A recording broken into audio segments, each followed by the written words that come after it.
दोस्तों नमस्कार। आप सभी साथियों का स्वागत है आपके अपने YouTube चैनल एक्सेस एकेडमी पर। महत्वपूर्ण खबरों के अंतर्गत डिस्कस करेंगे 12,460 शिक्षक भर्ती के नवनियुक्त शिक्षक साथियों के लिए बड़ी अपडेट। पीजीटी के 3,069 पदों पर भर्ती का विज्ञापन जारी, आवेदन 25 से। टीटी 2024 का नोटिफिकेशन हुआ जारी, आवेदन आज से शुरू। लोअर पीसीएस के 118 पदों पर भर्ती का विज्ञापन जल्द। नीट एग्जाम रद्द पर सुप्रीम कोर्ट का बड़ा फैसला आ चुका है। तो सभी खबरों को पॉइंट टू पॉइंट डिस्कस करेंगे। आप सभी से निवेदन है कि वीडियो को बिना स्किप किए अंत तक देखें, जिससे वीडियो में शेयर की गई सारी जानकारी को आप आसानी से समझ सके। वीडियो में आगे बढ़ने से पहले छोटी सी रिक्वेस्ट है कि प्लीज वीडियो को लाइक करें, दोस्तों में शेयर करें। जितने भाई बहन चैनल पर पहली बार विजिट कर रहे हैं और आगे सभी भर्तियों से संबंधित लेटेस्ट और महत्वपूर्ण जानकारी पाना चाहते हैं तो प्लीज चैनल को सब्सक्राइब करके बेल आइकन जरूर दबाएं आगे की लेटेस्ट अपडेट पाने के लिए। तो आइए साथियों शुरू करते हैं आज का ये वीडियो। और सबसे पहले बात करेंगे 12,460 शिक्षक भर्ती के नवनियुक्त शिक्षक साथियों से जुड़ी हुई महत्वपूर्ण अपडेट के बारे में। दोस्तों जैसा कि इस समय आप सभी लोग देखते हैं कि 12,460 शिक्षक भर्ती में जितने भी नवनियुक्त शिक्षक साथी हैं उस सीएल को लेकर के काफी परेशान हैं। किसी जनपद के किसी ब्लॉक में 7 सीएल शो हो रहे हैं और किसी जनपद के किसी ब्लॉक में 10 सीएल शो हो रहे हैं और कहीं पर 14 सीएल शो हो रहे हैं। और इस तरीके से आप सभी लोग जानते हैं एक शिक्षण सत्र में शिक्षकों को 14 सीएल मिलते हैं, लेकिन अब जो है इस पर कोर्ट सुनवाई का महत्वपूर्ण आदेश जारी हो चुका है। क्या सीएल की संख्या बढ़ेगी? सारे प्रश्न सॉर्ट आउट हो जाएंगे, खासकर 12,460 शिक्षक भर्ती के नवनियुक्त शिक्षक साथियों के। और यहां पर आप सभी लोग देख सकते हैं शिक्षकों को देश सीएल से जुड़ी हुई महत्वपूर्ण कोर्ट सुनवाई का आदेश जारी हो चुका है, जिसको यहां पर आप सभी के साथ डिस्कस करते हैं। साथियों नमस्कार। हमारी अवमानना याचिका पर प्रमुख सचिव बेसिक शिक्षा को नोटिस जारी, 2 सप्ताह में जवाब देने पर कोर्ट जारी करेगा सम्मन। तो कुल मिलाकर के सीएल मामले को लेकर के बेसिक शिक्षा विभाग के प्रमुख सचिव यानी डॉक्टर षणमुगा सुंदरम सर जी को नोटिस जारी हो चुका है और 2 सप्ताह के अंदर जवाब देने को कोर्ट ने कहा है। मामला क्या है देख लेते हैं। आप सभी जानते हैं कि हम लोगों को सिर्फ 14 सीएल और 1 ईएल 1 वर्ष सेवा पर मिलती है। हम लोगों ने केबीएस, एनबीएस, एनसीटी आप दिल्ली के स्कूल के बराबर छुट्टी के लिए एक याचिका हाईकोर्ट में की थी, क्योंकि उक्त सभी स्कूलों में कुल अवकाश 115 से 120 हैं, जबकि बेसिक में 83 से 85 अवकाश मिलते हैं। उक्त के संदर्भ में हाईकोर्ट लखनऊ की पीठ ने 23 जनवरी 2024 को 3 महीने में सरकार को निर्णय लेने को कहा था, लेकिन 4 महीने बीतने के बाद भी सरकार ने कोई निर्णय नहीं लिया और ना ही हमारे प्रत्यावेदन पर कोई जवाब दिया है।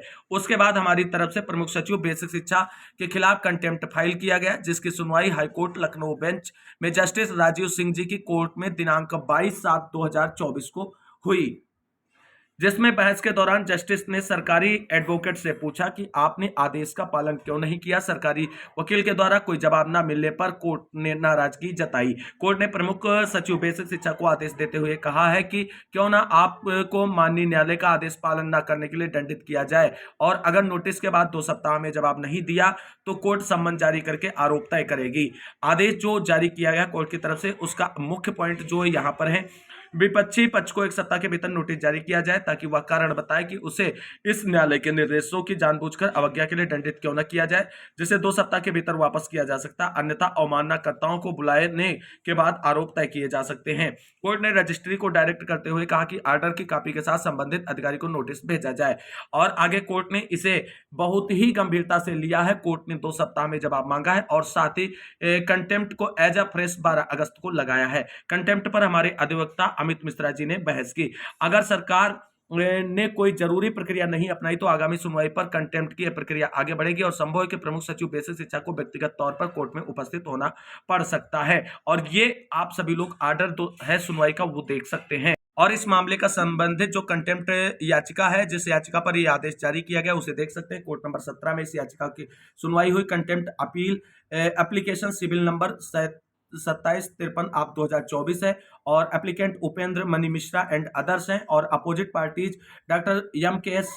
सुंदरम और एडिशनल चीफ सेक्रेटरी और primary secretary basic education government of Uttar Pradesh Lucknow को बनाया गया। काउंसिल फॉर एप्लीकेंट की तरफ से अमित मिश्रा ने जो है पक्ष रखा और हॉनरेबल राजीव सिंह जी के बेंच में इस मामले को सुना गया। पूरा ऑर्डर यहाँ पे देख सकते हैं। इस ऑर्डर को हमने पॉइंट टू पॉइंट जो है हिंदी में डिस्कस कर दिया है आप सभी के सामने, और ये आदेश जो है 22 जुलाई की सुनवाई का है। तो कुल मिलाकर के इस मामले में अब सचिव सर की तरफ से जवाब दाखिल किया जाएगा और देखना है क्या चीजें सुनिश्चित होती हैं। आगे क्या केबीएस और एनबीएस की तरह उत्तर प्रदेश के बेसिक शिक्षा विभागों की तरफ से संचालित परिषदीय विद्यालयों में अवकाशों की संख्या बढ़ाई जाएगी या किसी अन्य तरीके से इसका कोई काट बेसिक शिक्षा विभाग जोड़कर कोर्ट में अपने पक्ष को मजबूती से रखेगा। आगे जो भी इस मामले से जुड़ी अपडेट होगी आप सभी को चैनल के माध्यम से डिस्कस करेंगे। मूव करते हैं अगली महत्वपूर्ण खबर की ओर।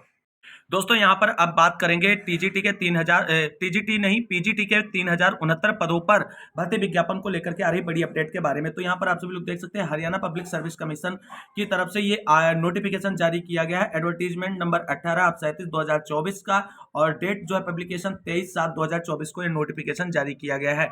The commission invites online application from eligible candidate for the post of post graduate teachers यानी पीजीटीज के लिए जो है ये विज्ञापन जारी किया गया है in various subjects for rest of Haryana cadre and Mewat cadre for which the guidelines या steps for submission of online application from by the candidates are as under. तो कुल मिलाकर के नीचे जो चीजें डिस्कस की गई हैं उसके अकॉर्डिंग अब इच्छुक अभ्यर्थी जो है वो ऑनलाइन आवेदन कर सकता है और इसमें फॉर्म डाल सकता है। केवल और केवल पीजीटी के लिए ये वैकेंसी जारी की गई है और इसमें कौन कौन अप्लाई कर सकता है उसको क्लियर करते हैं। तो यहाँ पर आप सभी लोग देख सकते हैं जो हरियाणा की तरफ से पीजीटी की वैकेंसी जारी की गई है उसको शार्ट में यहाँ पर आप सभी के साथ डिस्क्राइब करते हैं। तो एसपीएससी पीजीटी वैकेंसी 2024 कुल 3069 पदों के लिए यह विज्ञापन जारी किया गया है। उम्र सीमा यहाँ पर 18 से 42 वर्ष निर्धारित की गई यानी 42 वर्ष जो है मैक्सिमम आयु सीमा निर्धारित की गई है पीजीटी भर्ती के लिए। और इसके फॉर्म अप्लाई करने के लिए जो योग्यता है वो पीजी है यानी आप परा स्नातक होने चाहिए किसी भी एक विषय में और इसके साथ साथ आप बीएड भी होना चाहिए, ये मस्ट है यानी बीएड भी यहाँ पर मांगा गया है। इसके साथ साथ एक चीज और ध्यान रखना एस्टेट लेवल 3 या एस्टेट पास्ट अभ्यर्थी ही इस भर्ती प्रक्रिया में ऑनलाइन आवेदन सबमिट कर पाएंगे। अदर स्टेट के अभ्यर्थी इसमें ऑनलाइन आवेदन कर सकते हैं और आवेदन की प्रक्रिया 25 तारीख से स्टार्ट होगी। जिस किसी अभ्यर्थी को इस भर्ती का डिटेल नोटिफिकेशन पढ़ना है तो आप स्टडी डीएसएलजी टेलीग्राम चैनल ज्वाइन कर लें, वहां पर डिटेल में आप इस नोटिफिकेशन को पढ़ सकते हैं और जो भी उसमें डिटेल जानकारी दी गई उसे प्राप्त कर सकते हैं। तो कुल मिलाकर के 3069 पदों पर पीजीटी की वैकेंसीज का नोटिफिकेशन जारी हो चुका है जहां पर 25 तारीख से ऑनलाइन आवेदन आप सभी लोग सबमिट कर सकते हैं। इस महत्वपूर्ण वैकेंसी के बाद मूव करते हैं अगली महत्वपूर्ण जानकारी की ओर। अब बात कर लेते हैं टीटी 2024 के नोटिफिकेशन को लेकर के आ रही बड़ी अपडेट के बारे में। कहां से टीटी का नोटिफिकेशन जारी हो चुका है दोस्तों आप सभी लोग यहां पर देख सकते हैं। उत्तराखंड टीचर एलिजिबिलिटी टेस्ट 2024 का नोटिफिकेशन जारी कर दिया गया है। Date for submission of online application यानी फॉर्म भरने की यानी आवेदन प्रारंभ की तिथि जो है 23/7/2024 है यानी उत्तराखंड में शिक्षक पात्रता परीक्षा के लिए जो विज्ञापन जारी किया गया उसमें आज से अभ्यर्थी फॉर्म भर सकते हैं। Last date for submission of online application 17/8 यानी 17 अगस्त जो है अंतिम तिथि है फॉर्म भरने की। Last date for submission fee यहाँ पर 19/8/2024 है। Date for correction window opening 20/8/2024 से 22/8/2024 के बीच में जो है ओपन की जाएगी विंडो करेक्शन के लिए। तो उत्तराखंड शिक्षक पात्रता परीक्षा के लिए नोटिफिकेशन जारी हो चुका है। इच्छुक अभ्यर्थी जो इसमें फॉर्म अप्लाई करना चाहते हैं वो फॉर्म आज से भरना शुरू हो चुके हैं, आप सभी लोग उसमें फॉर्म अप्लाई कर सकते हैं। बाकी डिटेल्ड जानकारी के लिए यहाँ पर नोटिफिकेशन जारी किया गया है। आप सभी लोग डिटेल नोटिफिकेशन पढ़ने के लिए डिस्क्रिप्शन में दिए गए टेलीग्राम चैनल स्टडी विद डीएसएलजी को ज्वाइन कर ले, वहां से सारे नोटिफिकेशन आपको उपलब्ध हो जाएंगे। तो कुल मिलाकर के लेवल 1 और लेवल 2 के लिए अर्हताएं जो निर्धारित की गई हैं उनको आप सभी लोग यहां पर देख सकते हैं। उत्तराखंड अध्यापक पात्रता परीक्षा के लिए न्यूनतम अर्हता क्या है? उत्तराखंड अध्यापक पात्रता परीक्षा 1 से 5 के लिए यानी लेवल 1 के लिए प्राथमिक शिक्षकों न्यूनतम आयु जो है तो वो न्यूनतम 50% अंकों के साथ उच्चतर माध्यमिक या इसके समकक्ष या प्रारंभिक शिक्षा शास्त्र में द्विवर्षीय डिप्लोमा यानी डीएलएड या बीटीसी उत्तीर्ण होना चाहिए। इसके साथ साथ अन्य यहाँ पर जो चीजें हैं वो मेंशन की गई हैं। यहाँ पर एक खास बात यह है कि बीएड को प्राथमिक के लिए वैलिड नहीं माना गया है। इसके साथ साथ आप सभी लोग जो है लेवल 2 के लिए भी इसी तरीके से चेकआउट कर सकते हैं और लेवल 2 के लिए यहाँ पर आप सभी लोग देख सकते हैं बीएड को वैलिड किया गया है। तो कुल मिलाकर के डिटेल में अगर जानकारी चाहिए तो आप इस नोटिफिकेशन को प्राप्त कर सकते हैं और टेलीग्राम चैनल ज्वाइन करके। तो कुल मिलाकर के उत्तराखंड में शिक्षक पात्रता परीक्षा 2024 के लिए नोटिफिकेशन जारी कर दिया गया है। जो भी अभ्यर्थी फॉर्म अप्लाई करना चाहते हैं, आज से फॉर्म अप्लाई होना शुरू हो चुके हैं और आप अप्लाई कर सकते हैं। अब बात कर लेते हैं दोस्तों लोअर पीसीएस के 118 पदों पर भर्ती विज्ञापन को लेकर के क्या बड़ी अपडेट निकलकर सामने आ रही है। दोस्तों जैसा कि आप सभी लोग जानते हैं, लोअर पीसीएस वैकेंसी की मांग अभ्यर्थियों की तरफ से लगातार की जा रही है और अभी तक लोअर पीसीएस में रिक्त पदों के अधियाचन की प्रक्रिया ही पूरी नहीं हो पाई। ऐसे में विज्ञापन को लेकर के जो कयास लगाए जा रहे हैं वो यही है कि लोअर पीसीएस 2024 के लास्ट तक आ सकता है, लेकिन अब बड़ी अपडेट निकलकर सामने आ रही है और 118 पदों पर भर्ती के विज्ञापन को लेकर के अच्छी खबर यहां पर निकलकर सामने आ रही है। यहाँ पर दोस्तों आप सभी लोग देख सकते हैं कि सेवा में जन सूचना अधिकारी खादायुक्त कार्यालय लखनऊ, और ये जानकारी आरटीआई के माध्यम से प्राप्त की गई। वहां पर ये जानकारी निकलकर सामने आई है कि आप सभी लोग देख सकते हैं इस जानकारी को कि यहां पर कि विपणन निरीक्षक यानी मार्केटिंग इंस्पेक्टर के 118 पदों का संशोधित अधियाचन अधियाचन दिनांक 19/6/2024 को भेजा गया है और विपणन निरीक्षक के कुल 1133 पद सृजित हैं, जिसके सापेक्ष सीधी भर्ती के 118 पद रिक्त हैं। तो कुल मिलाकर के 118 पदों पर मार्केटिंग इंस्पेक्टर के पदों का अधियाचन भेजा जा चुका है और लोअर पीसीएस के तहत इस पद पर भर्ती का विज्ञापन बहुत जल्द आप सभी को देखने को मिल सकता है। बाकी लोअर पीसीएस भर्ती से संबंधित आगे जो भी जानकारी होगी आप सभी को चैनल के माध्यम से समय समय पर डिस्कस करते रहेंगे। इसके लिए जो भी साथी अभी तक चैनल से नहीं जुड़े हैं, चैनल से जरूर जुड़ जाएं। मूव करते हैं अगली महत्वपूर्ण खबर की ओर। दोस्तों बात कर लेते हैं नीट एग्जाम रद्द को लेकर के सुप्रीम कोर्ट की तरफ से क्या बड़ा फैसला निकलकर सामने आया है। दोस्तों जैसा कि आप सभी लोग जानते हैं, नीट एग्जाम 2024 जो आयोजित हुआ था उसमें बड़े स्तर पर और व्यापक धांधली के बाद मामला जो है सुप्रीम कोर्ट में कई याचिकाओं के माध्यम से पहुंचा और अभ्यर्थियों की तरफ से धांधली को देखते हुए नीट एग्जाम 2024 को रद्द करने की सुप्रीम कोर्ट से गुहार की गई थी।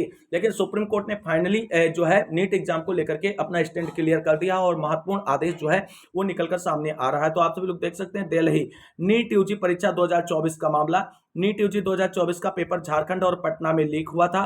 कोर्ट के सामने पर्याप्त सबूत नहीं है कि पेपर सभी सेंटरों पर लीक हुआ था।